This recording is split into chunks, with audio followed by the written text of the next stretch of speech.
Madame, Monsieur, bonsoir et bienvenue à ce nouveau rendez-vous de Périscope sur Burkina Info. Un numéro tout spécial consacré aux élections couplées présidentielles et législatives de ce 22 novembre au Burkina Faso. Un scrutin qui se tient dans un contexte plutôt difficile, marqué par une multiplicité de crises, notamment sécuritaires, humanitaires, sanitaires. Alors, où en est-on avec les préparatifs de cet important rendez-vous institutionnel? Quelles dispositions sont-elles prises pour réussir le challenge du scrutin apaisé, transparent et crédible que tout le monde appelle de ses voeux? État des lieux à quelques heures seulement de la tenue effective de ces élections qui suscitent passion, espoir et inquiétude, avec deux des acteurs majeurs qui ont la haute main sur leur organisation. Newton Ahmed Bari, président de la Commission électorale nationale indépendante. Bonsoir. Bonsoir. Et bienvenue sur le plateau de Périscope. Merci à toi. Soaranla Mathias Tankwano, président du Conseil supérieur de la communication. Bonsoir. Bonsoir. Et merci d'avoir accepté notre invitation. Mesdames, Messieurs, à nouveau, bonsoir. C'est le 115e numéro de votre émission Périscope que j'ai le plaisir de vous présenter aujourd'hui.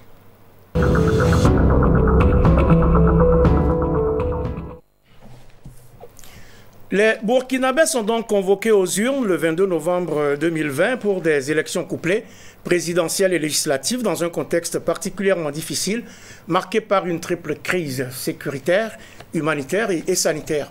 Un scrutin crucial qui intègre aussi pour la toute première fois le vote des Burkinabés de l'extérieur et celui de personnes détenues. Ces élections qui viennent honorer un important rendez-vous institutionnel pour le pays mobilisent toutes les énergies ainsi que divers acteurs politiques, des médias, de la société civile, etc. En tant que maîtresse d'ouvrage de ce scrutin, la Commission électorale nationale indépendante est-elle donc prête, Monsieur le Président?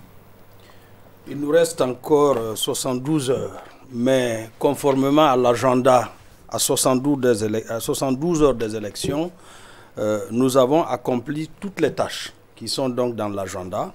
Évidemment, ça continue demain avec le dispatching du matériel au plus près maintenant, parce que nous sommes donc au deuxième niveau maintenant. Le matériel arrive dans les communes et à partir de demain, le matériel va quitter la commune pour les villages, donc au niveau des bureaux de vote. C'est à ce niveau-là que nous sommes, évidemment, et puis on accueille aussi pour cette élection, et on s'en réjouit, beaucoup de frères qui sont venus des pays voisins, beaucoup d'amis qui arrivent et qui veulent être avec nous. Et je pense que c'est un gage et en même temps c'est réconfortant de savoir évidemment que notre processus intéresse les autres. Donc la CENI est quasiment prête et espère que tout se passe bien du côté du Conseil supérieur de la communication. Dans quel état d'esprit aborde-t-on ce scrutin? Merci. J'allais dire que nous passons entièrement le relais à la commission électorale parce que les moments les plus difficiles pour le Conseil supérieur de la communication, ce moment est passé. Il s'agissait surtout de veiller sur le discours politique. Et je pense qu'aujourd'hui, ce qui nous reste, c'est surtout accompagner la commission électorale dans sa volonté de communication et pour la phase finale. Et surtout aussi de veiller au respect strict de la loi électorale en ce qui concerne la fin de la campagne, qui est la journée de demain, et la difficulté très souvent pour la presse de couvrir les derniers meetings et pouvoir faire passer avant minuit. Avant minuit. C'est exactement ça, et observer strictement la journée de silence que constitue la journée du samedi. Donc à ce niveau, je pense que nous pouvons dire aussi que nous sommes prêts. Alors, président de la CENI, le contexte est particulier, le contexte dans lequel se tiennent ces élections. Est-ce que vous diriez que leur organisation requiert donc plus d'efforts et donc plus d'attention? Les deux à la fois. Plus d'efforts parce que vous savez que pour la première fois dans l'histoire de nos élections, l'enrôlement a pris 6 mois. On a commencé en janvier. On vient de finir il n'y a pas longtemps. C'est en fin juillet que l'enrôlement a fini. D'ordinaire, en 3 mois, on a réglé l'enrôlement. Parce qu'en même temps, on a eu à gérer les difficultés liées aux problèmes sécuritaires. Ensuite, quelque chose d'imprévu nous est tombé dessus, qui est donc la Covid-19, et on a dû l'intégrer. Ce qui a comme conséquence, évidemment, une sorte de tassement de l'agenda, parce que vous savez qu'au niveau des élections, tout est millimétré par le législateur. Il y a des dates butoirs. Si vous ne remplissez pas la tâche à la date butoir, l'élection est susceptible d'être annulée. Donc, ça a tassé, ce qui a fait que, heureusement et exceptionnellement, du fait qu'au Burkina, on s'est bien entendu jusqu'à présent, dans le cadre de la conduite du processus, avec l'ensemble des acteurs, on a pu modifier la loi électorale le 25 août. Autrement, s'il n'y avait pas eu donc cette entente, on serait tombé sous le coup de la CEDEAO, le protocole additionnel sur la démocratie. Qui interdit de réviser les textes majeurs à 6 mois avant les élections. Absolument. Donc, ce qui a fait que la révision a permis la réduction des durées du contentieux, mais vous avez vu que le contentieux, malgré tout, a débordé jusqu'en début novembre. Et donc, par exemple, pour un certain nombre de bulletins que nous avions, après le tirage au sort, décidé de confectionner, on a dû surseoir à tout et reprendre. Donc, évidemment, dans ce contexte-là, évidemment, les choses n'ont pas été simples. Les choses n'ont pas été simples. Beaucoup de travail pour la CENI, pour ce scrutin qui s'annonce, comme j'aime à le dire, ces élections affichent des premières. Contexte sécuritaire pénible, grave crise humanitaire, pandémie de la Covid-19, pour ce qu'on pourrait qualifier d'ombre. Vote des Burkinabés de l'extérieur pour ce qu'on peut indiquer comme des lumières.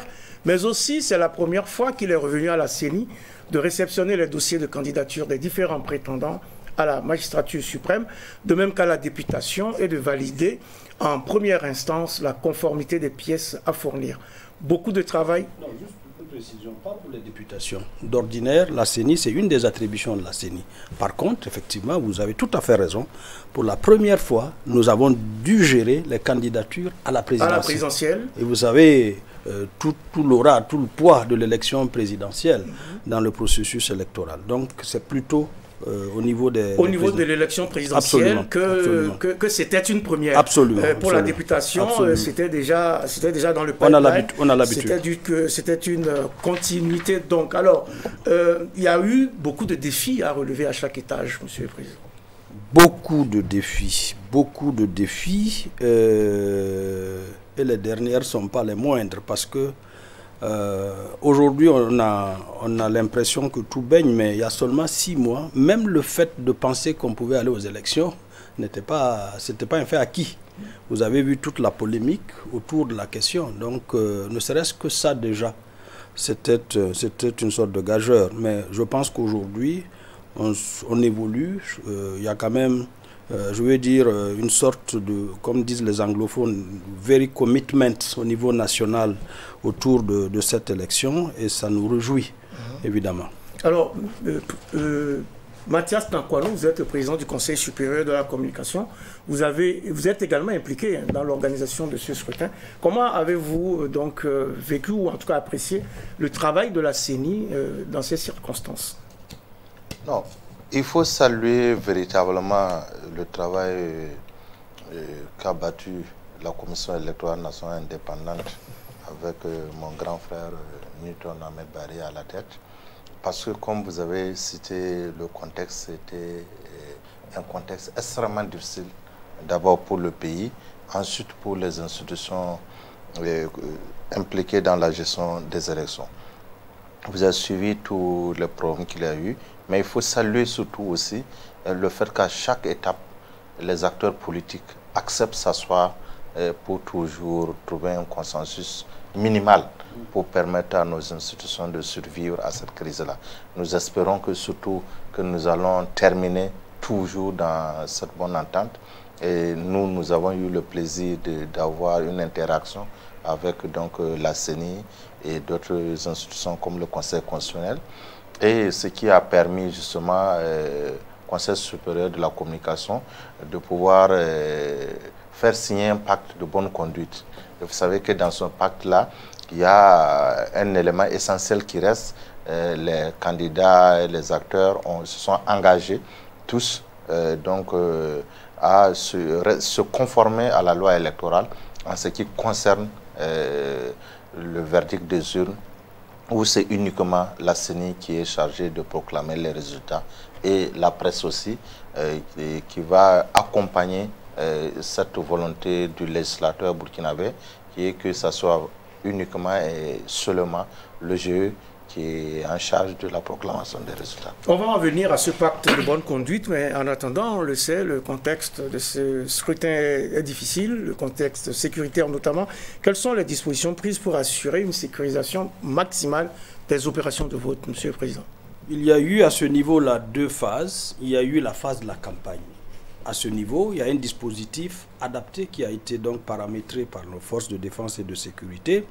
Vous savez qu'il y a un comité technique de sécurisation qui a été mise en place par décret et qui est placé sous la responsabilité du président de la CENI.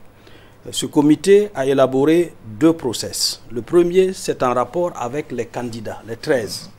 À eux, on a paramétré une sécurité plus personnalisée. Déplacement, sécurité de la personne, sécurisation des meetings. Ensuite, pour les députations et les législatives, je vous rappelle qu'il y a 126 partis en compétition. C'est énorme. C'est la première en tout cas. Et à ce niveau-là, c'est la circonscription, c'est la province. Nous en avons 45. Donc il était difficile d'avoir une sécurité pour parti ou par parti. Ce que le comité a fait, c'est d'arrêter ce qu'on appelle des bulles sécuritaires au niveau de chaque circonscription, c'est-à-dire chaque province. On a déterminé des espaces qu'on considère comme étant relativement sûrs et qui peuvent permettre le déploiement, en tout cas de l'activité, de la campagne électorale.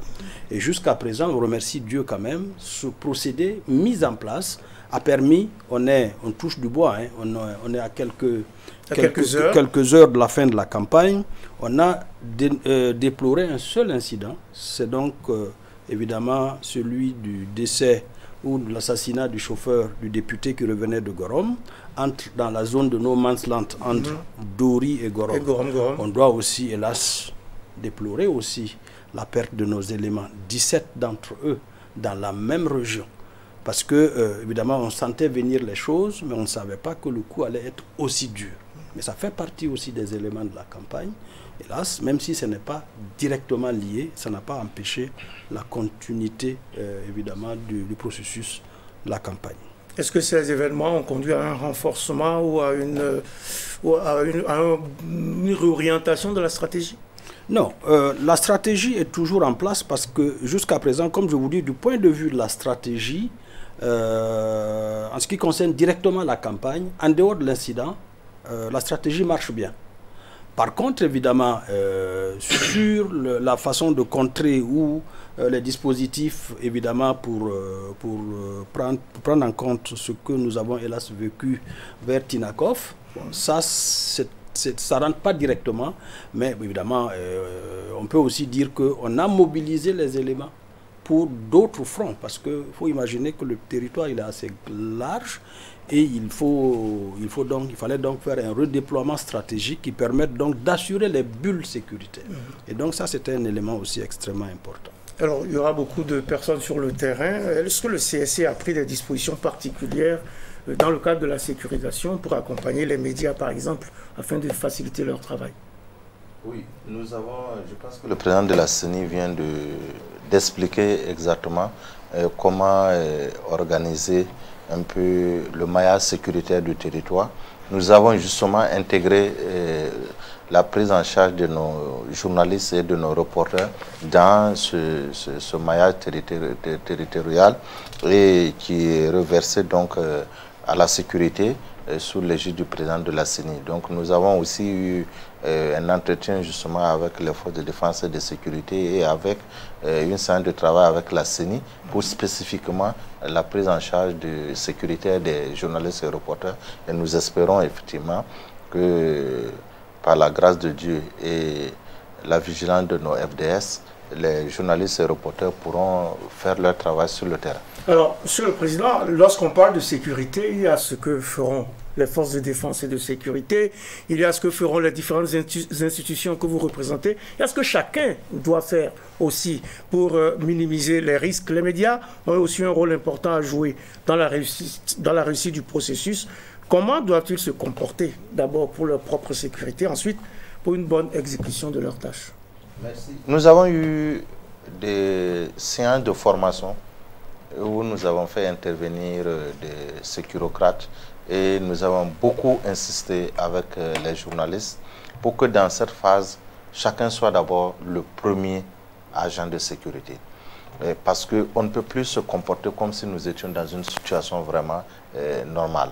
Et lorsque vous êtes dans certaines provinces, le journaliste sait que ce n'est pas l'instantanéité des positions qui compte.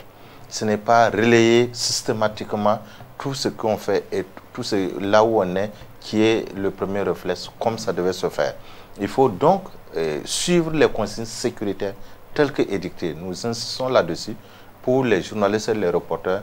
D'ailleurs, ça fait partie, c'est un élément du pacte de bonne conduite où les gens se sont engagés à respecter les consignes sécuritaires et sanitaires sur le terrain. Et ça, nous y tenons. Et ça, on ne peut rien faire sans eux-mêmes, sans les acteurs eux-mêmes. Et nous lançons encore cet appel à leur endroit pour leur dire que le droit à l'information du citoyen, il est capital, il est constitutionnel et c'est le journaliste qui est appelé à le faire. Mais le droit à la vie est déjà sacré. Pour nous, les journalistes doivent tenir compte de leur sécurité physique dans cette période assez délicate. Vous tenez également le même langage vis-à-vis des agents que vous envoyez sur le terrain. Les observateurs aussi doivent observer un minimum de prudence dans ces moments-là. En ce qui concerne les observateurs, la délicatesse très souvent de leur prise en charge relève du fait qu'ils ont besoin de liberté. Et on n'est pas toujours sûr qu'en mettant un certain nombre de corsets sécuritaires autour d'eux, on n'enfreint pas leur liberté. Leur liberté. Et certains pourraient trouver évidemment cela mal à propos. Cependant, aussi bien comme dans la campagne, ce qui va être retenu par rapport au jour des élections et suivant, c'est que nous restons en renforçant la bulle de sécurité. Mais nous aurons encore un maillage encore plus fort, puisque à ce moment-là, nous allons aussi prendre des dispositions et des prépositions en rapport avec les bureaux de vote. Mais je pense que dans ce schéma-là, dans cette bulle ou dans ces bulles, parce que c'est fonction donc des régions, les journalistes et les observateurs pourront se mouvoir à l'intérieur. Mais ce que nous disons, et c'est pour cela qu'au niveau de chaque région, chaque province, nous avons ce que nous appelons donc le PCOR, c'est un poste de commandement au niveau régional et au niveau provincial, opérationnel au niveau régional, donc avec des contacts de personnes ressources pour lesquelles aussi bien les observateurs que les journalistes peuvent recourir en cas de besoin. Mais dans un premier temps, c'est la prudence. Il ne s'agit pas de jouer au Rambo pour aller dans des zones où véritablement la sécurité n'est pas maximale. Ou bien, même si on veut le faire, il faut prendre la précaution d'informer, de discuter avec le PCOR avant de partir. Avant de partir, d'autant que 860 villages, soit 9,24% des 9299 villages et secteurs du Burkina, ne prendront pas part au vote. 15 communes sur les 351 que compte le pays, soit 4,27%, sont également touchées ou sont touchées par cette situation. Ce sont notamment les communes de Kombouri, Bartier-Bougou, Botou, Lobogou, Tansarga, Kaïn, Barboulé, Diguel, Koutoukou, Nassumbu, Tongo-Mayel, Mansila, Solane, Tongoudou et puis Tiabé. J'espère que je prononce bien. En tout cas, la question c'est, qu'est-ce que vous avez envie de dire aux Burkinabés de ces localités-là, de ces communes désertées du fait des violences terroristes? Hélas, nous avons le cœur qui saigne pour ces compatriotes et pour ces régions, parce que nous-mêmes, nous sommes très mal à l'aise en tant que Burkinabés qu'une circonscription de notre territoire ne puisse pas prendre part à ces élections. Le bémol, si on peut l'appeler comme ça, c'est que la plupart de ces communes n'ont même plus d'habitants. Ce sont des communes qui se sont vidées. Qui se sont désertées. Les 860 villages et secteurs, près de 80% ne sont plus habités. Donc, on est au regret, mais on regarde les choses en face. On se dit, même si on le voulait, parce que même si on musclait la sécurité pour aller dans un certain nombre de villages, c'est inutile parce que vous n'y trouverez personne. Donc ça, c'est la réalité. Maintenant, on peut aussi se réjouir du fait qu'on pense que beaucoup de ces les habitants des 860 villages qui ont dû quitter leur village pour venir dans d'autres chefs-lieux de communes de la région dans laquelle ils habitent ont pu s'enrôler dans les occasions d'enrôlement qui ont été offertes pendant la période de janvier à juillet 2020. Donc ce qui fait que, c'est vrai, il y a un chiffre que nous avançons qui correspond effectivement à une addition arithmétique des électeurs par bureau de vote qui fait 370 000 environ.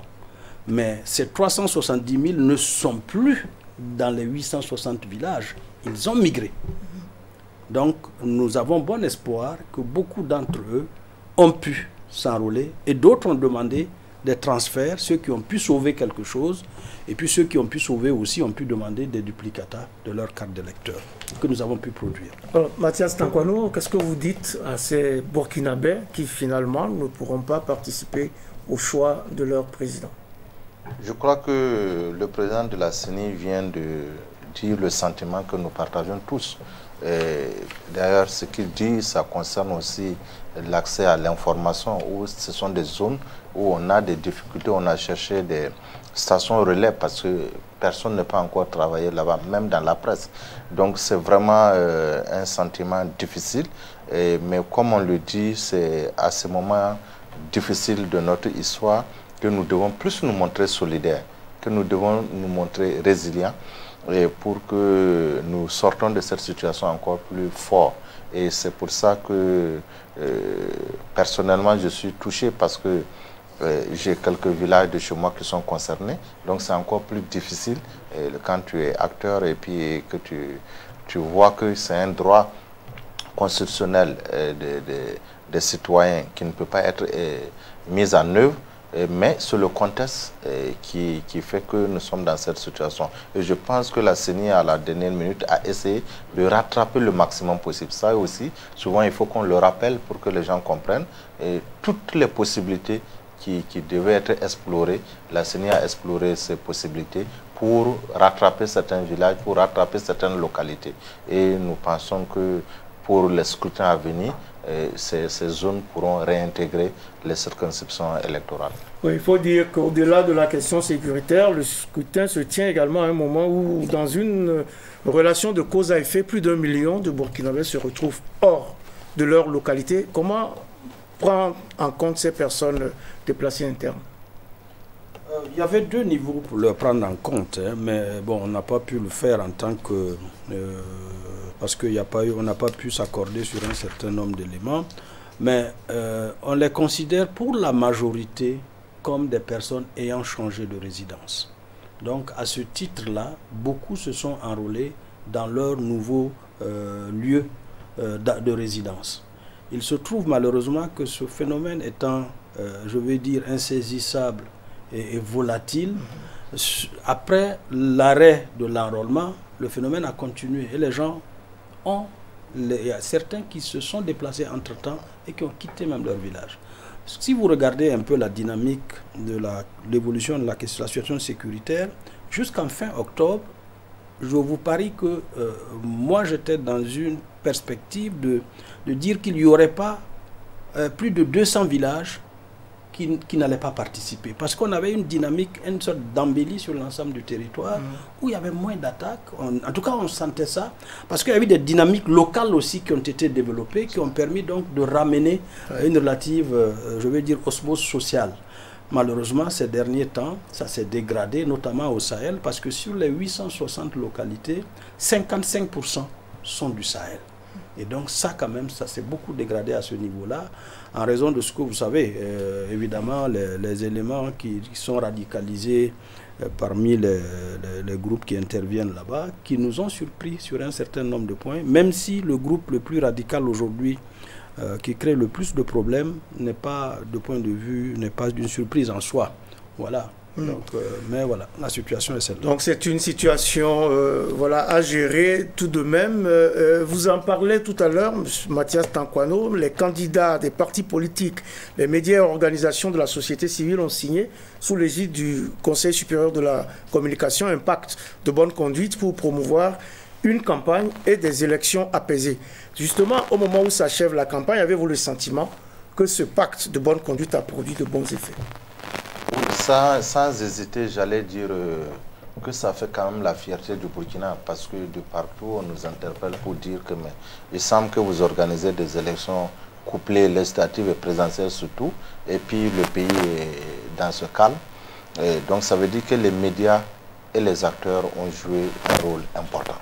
Je pense que cette volonté et cette capacité des acteurs à se parler à travers la signature de ce pacte a eu un effet qu'on ne peut pas mesurer actuellement, parce que on n'imagine pas comment ça a contribué à apaiser les tensions. Et chaque acteur a essayé quand même de sensibiliser ses partisans pour dire qu'une élection, nous avons vu des scènes quand même qui font plaisir, où des partis politiques côte à côte animés, battaient la campagne, et ce qui dans notre sous-région est devenu un fait rarissime. Ce qui devait être le principe devient l'exception. Donc le Burkina, si Dieu nous accompagne pour les derniers jours, que ça se termine en paix, devient quand même une exception électorale dans ce milieu où vous connaissez les tumultes qu'il y a autour des élections dans la sous-région. Donc nous continuons à rappeler aux acteurs signataires de ce pacte que chacun a un engagement moral. Et c'est vrai qu'au-delà de l'engagement moral, il y a toujours derrière les violations du pacte des violations quand même de la loi pénale aussi. Même si on ne met pas ça en avant, nous leur disons toujours de tenir compte de leur engagement moral pour que nous terminions le processus. Naturellement, les acteurs ont leur rôle. Lorsque des acteurs dénoncent des faits ou des propos qui sont proférés ou des faits qui sont commis, nous, en tant qu'acteurs, nous avons l'obligation aussi de rechercher les solutions à ces faits. Et ça, c'est très important que nous tenons compte des remarques des acteurs politiques qui, quand ils ont des préoccupations, et je pense que le président de la CENI le fait si bien parce qu'il reçoit les gens. Vous avez vu les derniers incidents qui ont été signalés et nous avons dit que ce n'était pas une violation de la loi ou ce n'était pas au niveau de la CENI, mais que c'était une violation du pacte. Parce que les candidats se sont engagés à se comporter normalement. Mais c'est inadmissible qu'un candidat puisse aller prendre un spécimen établi par la CENI pour aller falsifier le logo d'un parti politique tout simplement parce qu'il veut induire en erreur les électeurs de ce parti politique. Et ça, c'est conformément au pacte, ça, ce n'est pas normal. La manière de relayer... Qu'est-ce qu'on fait à l'encontre de ce parti politique? Non, ce qui se posait, c'est que jusqu'à présent, le parti en question a simplement dit qu'il y a une imprimerie qui appartient à un certain parti politique. Donc, il n'a pas... C'est ça qui est le manque aussi. Il faut que les gens aient le réflexe de toujours saisir les institutions qui sont concernées. Organiser une conférence de presse pour alerter l'opinion publique, c'est bien. Mais vous savez que nous sommes dans des procédures où il faut toujours se baser sur les dispositions législatives. C'est le réflexe de saisir et de porter plainte qui manque dans ce genre de situation. Ouais. Et c'est très important que nous ayons ça à l'esprit et que personne ne puisse laisser passer ce genre d'acte parce que ça va ternir inutilement le processus électoral qui a si bien commencé et que nous souhaitons qu'il doit se terminer correctement. Alors, très rapidement, Newton Ahmed Barry, est-ce que vous avez le même ressenti par rapport à ce pacte de bonne conduite et à l'allure, à la tonalité générale de cette campagne électorale? Je pense que c'est une idée lumineuse. D'ailleurs, je lui ai envoyé un message. Je n'ai pas pu être là ce jour-là. Je lui ai envoyé un message pour le féliciter. Je trouve que ça montre évidemment le souci des uns et des autres de considérer la compétition politique avant tout comme une compétition. C'est-à-dire que on s'adresse aux citoyens, on propose quelque chose et les citoyens décident. En fonction de la décision des citoyens, on se plie. Et les rôles des institutions en charge de l'organisation des élections, aussi bien le CC que la CENI, c'est de faire les choses conformément à la loi. Et c'est ce que nous ne cessons de répéter à l'ensemble des acteurs. Il n'est pas question de déroger à la loi. Elle peut ne pas être bonne, elle peut ne pas plaire à tout le monde, mais il mieux vaut l'appliquer que de plutôt chercher un arrangement qui arrange certains. Parce qu'un arrangement n'arrange jamais tout le monde. Alors, c'est un élément extrêmement important. Et nous avons aussi été ouverts pendant tout ce temps. Moi, même à 2 heures du matin, j'ai répondu à des responsables politiques. Nous avons mis un dispositif qui les accueille à tout moment. Parce qu'il est de notre responsabilité d'être accessible et d'expliquer ce que nous faisons. Donc, honnêtement, sur ce qui concerne l'ODT, nous les avons reçus. Nous leur avons expliqué que le problème qu'ils soulèvent ne peut pas être un problème en soi, parce que le bulletin du Kadiogo, et nous leur avons bel et bien montré, comporte le logo de leur parti à l'emplacement du tirage au sort. Donc on ne peut pas être plus clair. Par contre, et peut-être c'est ça sur lequel il faut penser pour l'avenir, nous avons réuni récemment des procureurs, tous les procureurs du Faso, sous l'égide évidemment ou avec la permission des procureurs généraux, pour réfléchir justement sur l'infraction électorale. Parce que nos lois assimilent l'infraction électorale à une infraction ordinaire.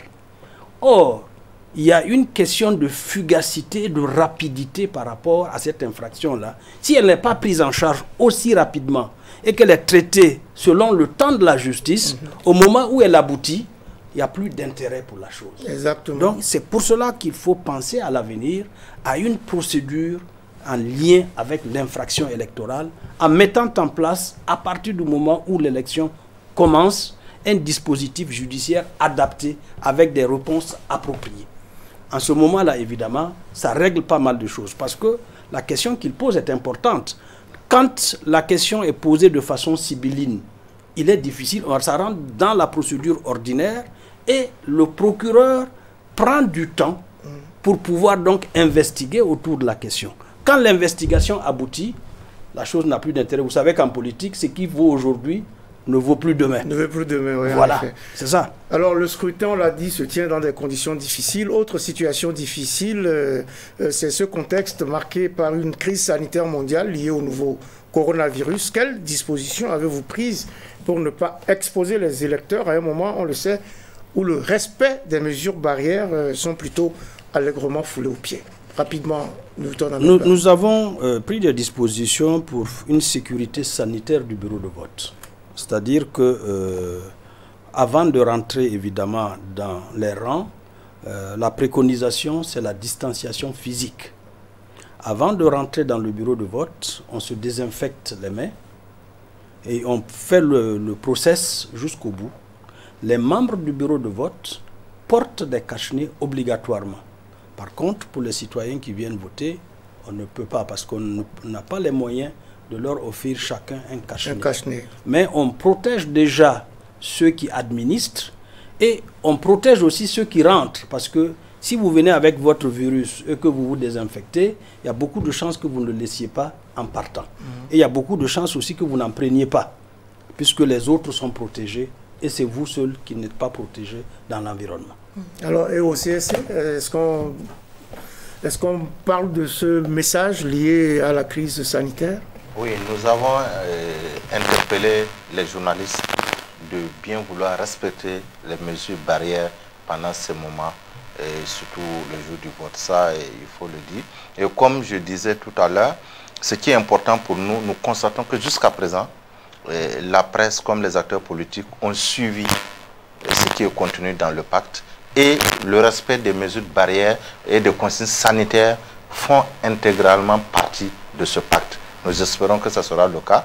Ça me permet en même temps de saluer vraiment la presse privée comme publique, parce que dans cette période, pour une fois, vous avez vu que même les partis politiques, il n'y a pas eu de plainte par rapport à l'égalité de traitement sur les médias publics et par rapport au pluralisme sur les médias privés. À l'heure où je vous parle, nous sommes entièrement satisfaits parce que nous avions donné des quotas de représentation, de reportage. Ça a été strictement respecté. Et au niveau des médias privés, où il y avait des risques que certains médias, compte tenu de leur proximité avec certains candidats, se mettent vraiment en porte-à-faux avec nos décisions. Mais à l'heure où nous parlons, nous pouvons vous dire que tous les médias ont respecté vraiment les décisions que le CC a eu à prendre. Et ça, c'est quelque chose d'important à signaler et à les féliciter. Et surtout les inviter à continuer ainsi, en ce qui concerne les derniers jours qui nous restent. Et au-delà, bon, alors, la situation sanitaire vient sans doute complexifier aussi un peu le vote des Burkinabés de l'extérieur. La Covid-19 continue de faire des ravages. Dans certains pays, on est en mode reconfinement. Et il faut souligner que c'est la première fois que les Burkinabés de l'extérieur participent au choix de leur président. Et seulement quelques 23 000 personnes ont pu s'inscrire. Êtes-vous finalement satisfait de ce résultat? De l'enrôlement? De l'enrôlement et puis cette situation sanitaire qui impacte un peu tout le monde. Je ne suis satisfait ni de l'un ni de l'autre. Ni de l'autre. Parce que ma crainte, justement, au jour d'aujourd'hui, c'est que la situation en Europe s'aggrave. Sinon, nous avons envoyé tout le matériel électoral dans toutes les ambassades et les consulats qui vont abriter le scrutin. Maintenant, comme vous savez, quand il y a confinement et quand il y a des confinements assez sévères, le problème c'est comment les gens peuvent se déplacer d'une ville à une autre et par quels moyens ils se déplacent. C'est le problème de l'Europe parce qu'à ce moment-là, les transports en commun ne circulent pas et passer d'une ville à une autre devient extrêmement difficile. Mais nous avons bon espoir, nous sommes passés par le ministère des Affaires étrangères pour demander aux pays hôtes de faciliter la possibilité de déplacement de nos compatriotes pour pouvoir donc venir s'acquitter de leurs devoirs civiques. On prie aussi Dieu de ce point de vue-là que la situation dans les pays d'accueil recule et qu'elle devienne plutôt maîtrisable pour nous permettre naturellement d'administrer nos élections. Alors, un petit point sur les chiffres, et vous me corrigerez si je vais dans le décor. Le fichier électoral compte 6 490 144 électeurs. Le scrutin est prévu pour se dérouler aussi bien à l'intérieur comme à l'extérieur du pays, dans 21 155 bureaux de vote. Il y a 13 candidats en lice pour l'élection du président du Faso, tandis que 10 652 candidats, soit 5 326 titulaires et 5 326 suppléants, portés par 96 partis, 5 formations politiques et 25 regroupements d'indépendants, disputent les 127 sièges de députés à pourvoir. Juste quelques nuances, parce qu'il faut savoir, on a un scrutin double. Le scrutin présidentiel, c'est à la fois les Burkinabés au niveau national et les Burkinabés de l'étranger. À ce niveau-là, le corps électoral est de 6 490 162. Par contre, pour ce qui concerne les législatives, où les Burkinabés de l'étranger ne votent pas, nous avons un corps électoral de 6 467 091. Évidemment, ça va changer quand on va arriver au municipal. Parce que vous savez qu'à ce niveau-là, il y a un certain nombre de, de jeunes qui n'ont pas 18 ans et qui auront 18 ans à cette période-là, que nous avons enrôlés, qui sont donc dans le fichier, mais qui ne peuvent pas apparaître maintenant pour ce scrutin. Et puis, il y a les étrangers qui sont parmi nous, nos frères de la sous-région, qui sont parmi nous depuis 10 ans et qui ont la possibilité de voter dans les élections de proximité. Donc, en ce moment-là, le chiffre va changer. Et si vous m'invitez, je vous le donnerai. Ok, on fera un point constant sur les chiffres, c'est bon à savoir. Il y a une grande équation au niveau des bulletins qui sont hyper chargés pour les législatives. Il n'y a pas moins de 88 partis, si je ne m'abuse, qui se bousculent, notamment pour ce qui concerne la province du Kadiogo, par exemple.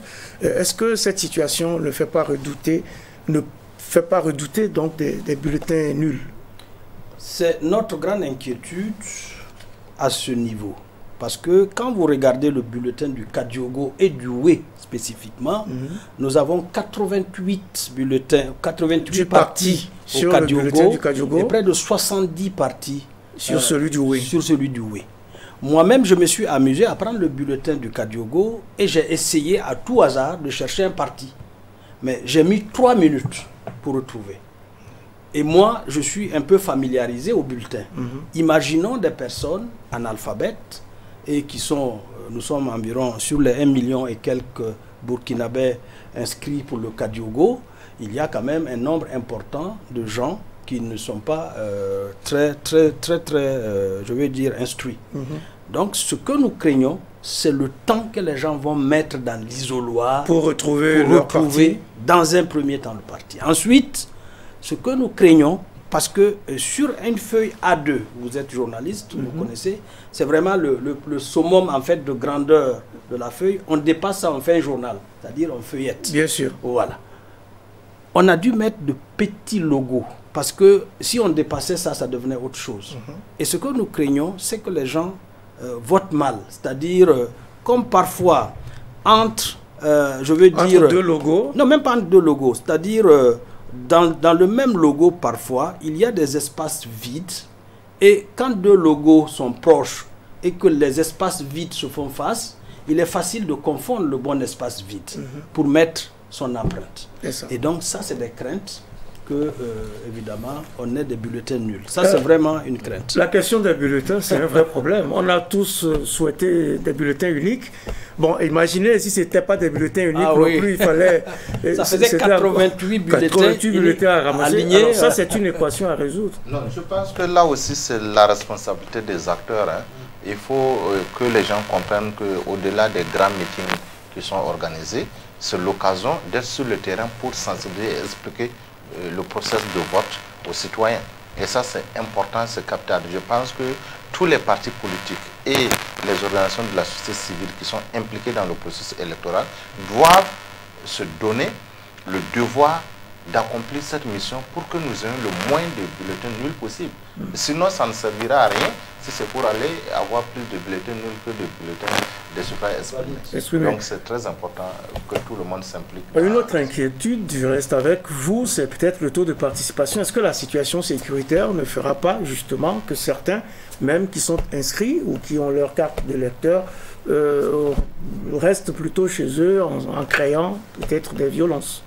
Oui, naturellement, dans les zones concernées, ça devient une inquiétude parce que ce sont des menaces permanentes. Mais je pense que, comme le disait le président de la CENI tantôt, avec le développement des initiatives locales, il y a eu une certaine rassurance qui est revenue, qui est réapparue au niveau de ces localités.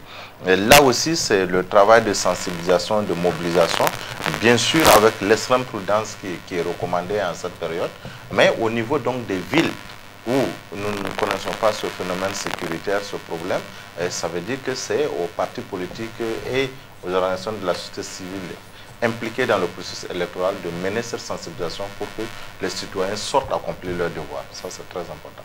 Alors, le taux de participation, cela vous inquiète-t-il? Je veux vous dire quelque chose, mais c'est le pressentiment que j'ai. J'ai l'impression qu'on va battre un record de participation le 22 novembre. Je le sens. Vous avez le sentiment que les Burkinabés vont finalement se sublimer, parce que se mobiliser autour de ce scrutin? On ne peut pas avoir fait une mobilisation comme on a fait pour l'enrôlement et que cela ne se répercute pas dans le vote. Et nous-mêmes, nous sommes harcelés chaque jour pour les documents. Vous savez, on a produit des duplicata et pour un chiffre vraiment important, qui n'est pas habituel. Donc, mon pressentiment, c'est que ça va donner. C'est que plutôt on ait l'effet contraire et ce sera tant mieux. Je l'avais indiqué plus haut, la CENI a géré la toute première fois la réception et la validation des dossiers de candidature pour ce qui concerne donc l'élection présidentielle. C'est une avancée dans le processus électoral et cela permet d'ailleurs de conférer son rôle plein et entier de juge suprême au Conseil constitutionnel chargé de gérer les contentieux et de proclamer les résultats définitifs. Étant entendu que les résultats provisoires sont donnés par la CENI. Comment se passe cette étape délicate du processus et quelles mesures avez-vous prises pour assurer une publication sereine, transparente et véridique de ces résultats? Là aussi, je pense que dans la sous-région, en termes de balisage, s'il y a deux pays qui ont un process transparent, je pense qu'on a, si on n'est pas premier, on est deuxième. Parce que tout simplement, dès le bureau du vote, au niveau du dépouillement, vous avez déjà la présence de l'ensemble des acteurs. Chaque acteur doit signer le procès verbal au verso du PV et de la feuille de résultat. Chaque acteur repart avec une feuille de résultat. Une feuille de résultat est affichée au niveau du bureau de vote. Et la CENI met immédiatement la feuille de résultat sur le site internet. Ça veut dire que même si vous n'êtes pas quelque part, vous pouvez suivre à la minute les décomptes des bureaux de vote. Et vous pouvez vous-même faire l'addition. Ça, c'est un premier niveau. Le deuxième niveau, c'est le centre de compilation au niveau de la commune. C'est une réplication de la composition du bureau de vote au niveau de dépouillement. Vous avez l'ensemble des acteurs, les représentants des candidats, la société civile, les observateurs. À ce niveau aussi, la compilation est faite de façon transparente. C'est-à-dire lorsque une feuille de résultat d'un bureau de vote arrive, il est lu et montré à l'ensemble des personnes qui sont présentes pour qu'elles puissent en prendre connaissance. Quand on l'introduit dans la machine, c'est-à-dire au niveau donc, de l'ordinateur, on imprime et on donne une copie à toutes les personnes qui sont là. Chaque fois qu'un nouveau bureau arrive, on répète la même chose. D'abord, le résultat est montré à tout le monde. Quand on l'introduit, on fait la sommation, c'est N plus 1, ça fait un total, on tire et on donne à chacun. Donc, si je vais prendre le cas du Kadiogo qui est symbolique, hein, le cas du Kadiogo, si nous avons dans un CCCR 88 représentants de partis politiques, parce qu'il y a 88 partis en compétition, à chaque fois, nous allons tirer 88 feuilles de résultats pour donner à chacun. Si vous êtes à l'arrondissement 4, où il y a près de 300 bureaux de vote, ça veut dire que nous allons tirer 88 fois 300 bureaux de vote. Et donc, si celui qui repart immédiatement du centre de compilation, il a de quoi lui-même faire sa propre sommation. Et de là-bas, en envoyant au central, on réplique à peu près la même chose. Les partis politiques, leurs représentants, les observateurs sont là. Chaque fois qu'un résultat d'un CCCR arrive en centrale, nous l'imprimons. Nous rentrons en contact avec le CCCR qui a envoyé le CCCR, c'est le centre communal de compilation des résultats. Voilà. Et nous entrons en contact avec le CCCR qui a envoyé le résultat par la ligne sécurisée pour valider le résultat. Donc il n'y a pas moyen qu'il y ait des bisbilles. Il ne peut pas avoir une différence entre le résultat envoyé du CCCR et le résultat que nous avons reçu.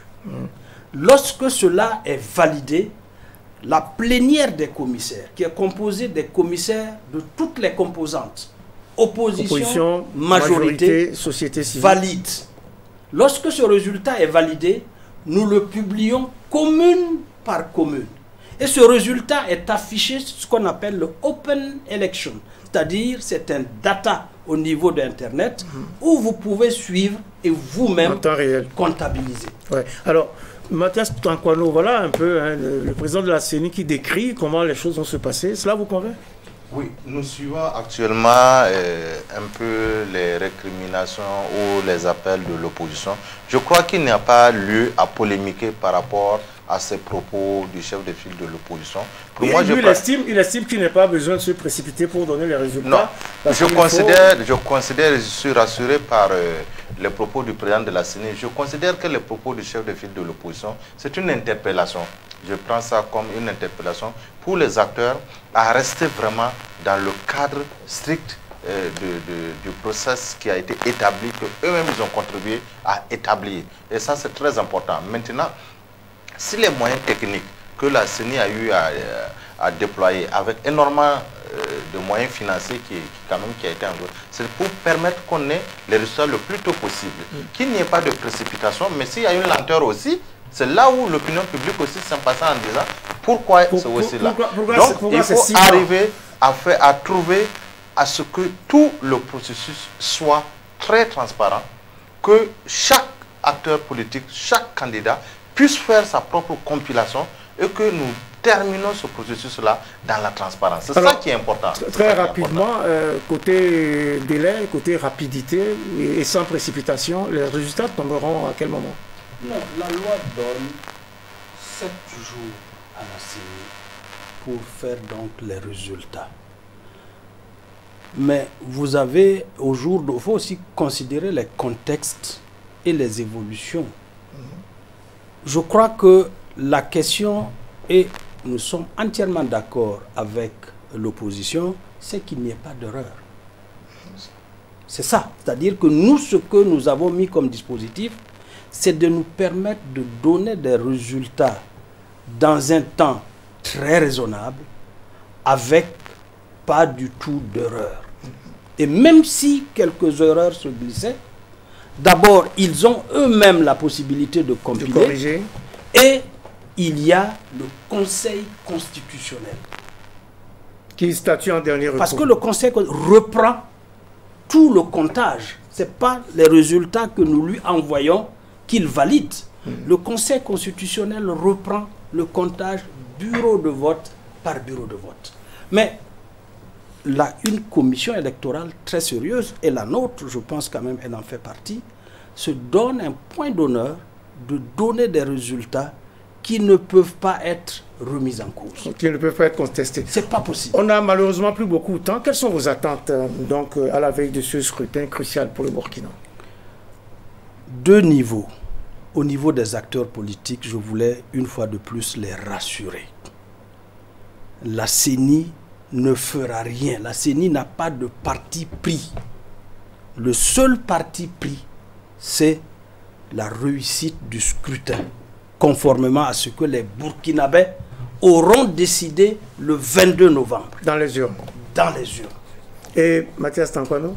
Ce que, particulièrement cette année, les agents de publicité, nous les avons interpellés, et puis les médias, que les agents de publicité s'associent à la journée du samedi, parce que les panneaux publicitaires doivent être débarrassés des affiches de campagne. Et donc, à partir de vendredi minuit, il faut que les agents de publicité... ils enlèvent tout ça pour que samedi matin... Et à défaut, les mairies d'arrondissement se mêlent pour que ça s'applique. Donc, et encore que les médias vraiment s'associent, accompagnent la CENI dans la phase de proclamation des résultats en toute impartialité. Le temps passe trop vite quand on a 2 présidents d'institutions sur son plateau. Mesdames, Messieurs, ainsi s'achève votre émission Périscope numéro 116. C'est bien le numéro 116 consacré aux élections couplées présidentielles et législatives de ce 22 novembre que nous voulons tous apaiser, crédibles et transparentes. Chacun doit donc être acteur de cet apaisement et jouer au mieux son rôle pour que nous y arrivions tous ensemble et de tout cœur, avec tous ceux et toutes celles qui ne pourront pas, dans leur village, commune ou localité, glisser leur bulletin dans les urnes du 22 novembre pour exprimer leur choix. Cette émission recevait pour vous Newton Ahmed Barry, président de la Commission électorale nationale indépendante. Merci pour vos éclairages. C'est moi qui vous remercie, ou c'est nous qui vous remercions. Également sur le plateau donc, de Périscope aujourd'hui, Mathias Tankwano, président du Conseil supérieur de la communication. Merci. Merci. La réalisation de ce numéro de Périscope porte la griffe de Clarisse Benao, que je remercie, ainsi que toute l'équipe technique du jour. Merci également à vous toutes et à vous tous pour votre fidélité à cette émission et pour vos encouragements tellement réconfortants. Merci et nous prenons soin les uns des autres, surtout en ces temps troublés où chaque matin que l'on découvre est une grâce infinie et chaque manifestation de solidarité est une victoire. Mais prenons également date pour le prochain numéro de Périscope.